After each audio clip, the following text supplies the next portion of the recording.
Console prices are rising again, and Xbox just recently announced another increase, and earlier this year, both Sony and Nintendo did the same. But here's the thing, the money isn't the real issue. What's happening behind the scenes could completely shape the future of gaming, and almost nobody is talking about it.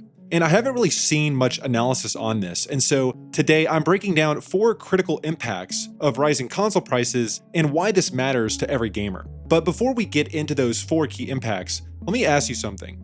In the short term, does it really matter that prices are going up?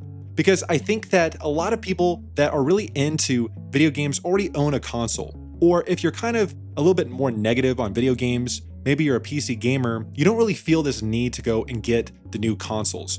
Or the exclusives aren't really selling you to kind of get a PlayStation 5 or the Nintendo Switch 2.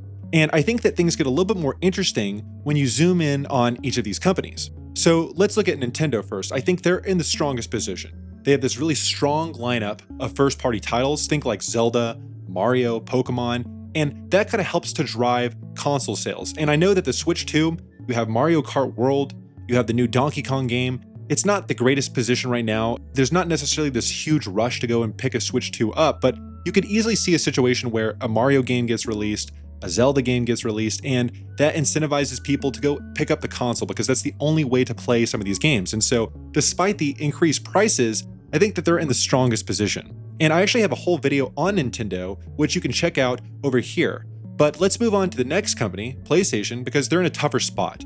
And exclusives are still a selling point, but compared to the PlayStation 4 era, the PS3 era, or even before then, the dominance isn't as clear. And they really need these big hits to kind of carry a lot of that weight, or maybe change strategy completely.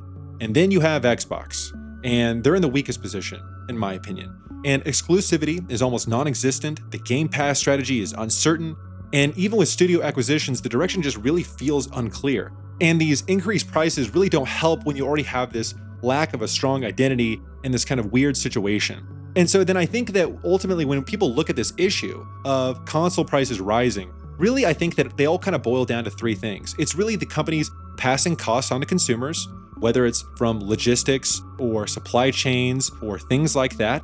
They want to maintain a certain level of profitability, or the business model necessitates them to have a certain level of revenue for a certain amount of costs. And then you have the market conditions where maybe the company says, hey, we can rise prices now, maybe we'll get some pushback, and maybe people will keep buying and we can maintain those prices into the future. But I think that's not really the interesting dynamic to things. And I think that's missing the entire point of it, because these 4 impacts that I want to talk about are really the thing that I think gamers should really care about.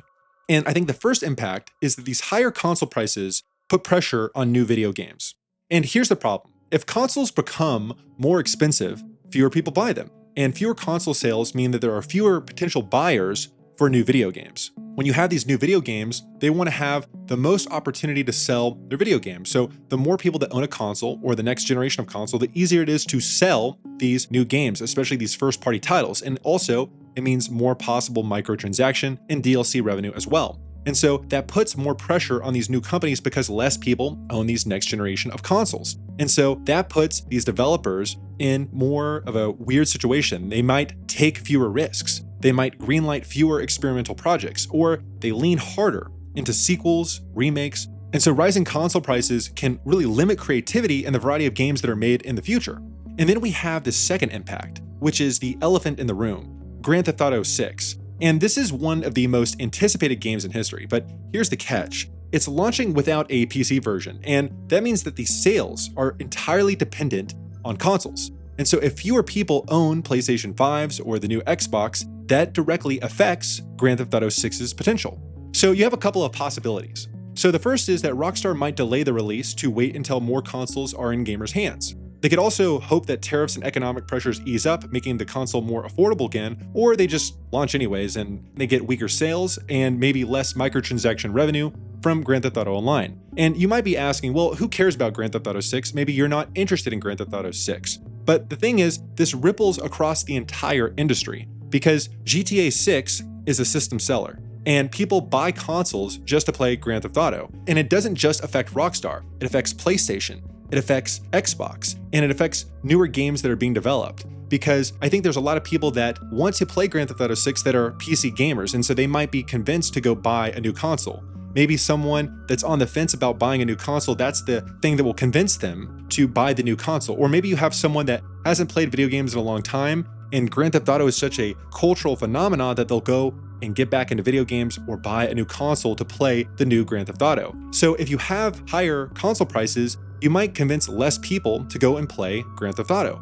Or you might have people wait and see about how Grand Theft Auto 6 does. And if Grand Theft Auto 6 kind of slightly disappoints, that could convince less people to go buy the console, especially with people on the fence with the economic situation and those higher console prices, because it's a bigger and bigger price tag to justify playing Grand Theft Auto. And so not only is Grand Theft Auto 6 affected, but that affects the overall install base of these consoles, which affects PlayStation, it affects Xbox, and of course it affects the studios that will make video games for those consoles, which then once again affects the creativity, their overall sales, and the whole dynamic of the industry moving forward. And I actually had this huge analysis on Grand Theft Auto 6, which you can check out here. And this flows nicely into Impact 3, and here's where things start getting really scary, because the fewer consoles that people own, the more incentive companies have to push away from physical hardware entirely. And we've already seen these early pushes towards streaming, like with Google Stadia, and we're still kind of in the early days of this. I don't think that the internet infrastructure is quite there yet. There's still a lot of pushback from something like this, but if you have console sales that are slowing down, and it's harder for companies to justify some of these hardware losses, maybe they move more and more into the streaming mechanic. And so this affects things like ownership of the games that you buy. It affects the dependency of your internet speed and stability on video games. Maybe it changes the way that people consume video games with subscription models versus one-time purchases. And this has a huge impact on the video game industry, some of which is not necessarily a good thing. And so I think this has a huge impact because it pushes you into that direction. And it's not just the higher console prices, because you have these other factors contributing to things too. You have this AI race going on, you have global supply chain pressures, you have the economic situation and natural resources influencing all these things, which makes sustaining physical hardware harder. And thus streaming becomes more of a choice and more of a necessity for these companies, which then maybe is a huge shift away for gamers who value physical ownership. And so this dynamic influences the broader video game industry because it affects business models, it affects the games that are being made, it affects so many different dynamics within the video game industry as it pushes you or puts pressure on this whole dynamic. And then finally, we flow into this fourth impact, which is the shifting competition in the industry, because these rising prices can reshape the competition itself. So imagine with these rising prices, it puts pressure on Xbox, and maybe there's other dynamics affecting Xbox, and maybe Xbox decides one day that they want to exit the hardware business. Well, what does that mean? Well, maybe Sony changes its strategy up. Maybe they have a stronger exclusive lineup. Maybe they have to struggle to justify the high price hardware, and they struggle with this dynamic. And then you have Nintendo, which maybe they rethink their strategy in general. And so it's so hard to predict all this stuff, but when you have less competition, that could affect things. Or where you have a situation where it's harder to justify these higher priced hardware, maybe these big players like PlayStation or Xbox or Nintendo change the way they do things, which affects the broader video game industry. And of course, when those three change their strategy up, that also affects the game developers that make games for those consoles, which then affects the entire video game industry overall, which might not necessarily be good for customers. And so yes, console prices are increasing, but the real story isn't about the money. It's about what those price hikes mean for the entire ecosystem of gaming. And it affects things like whether new games will be made, the big launches like Grand Theft Auto 6 and how they'll perform, and physical hardware into the future, and how Nintendo, PlayStation, Xbox will compete in the coming years.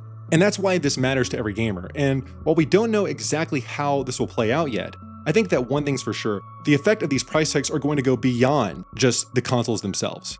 And hey, if you like this video, I make a lot of awesome video game content on my channel. Check it out and consider subscribing, and I will see you in the next video.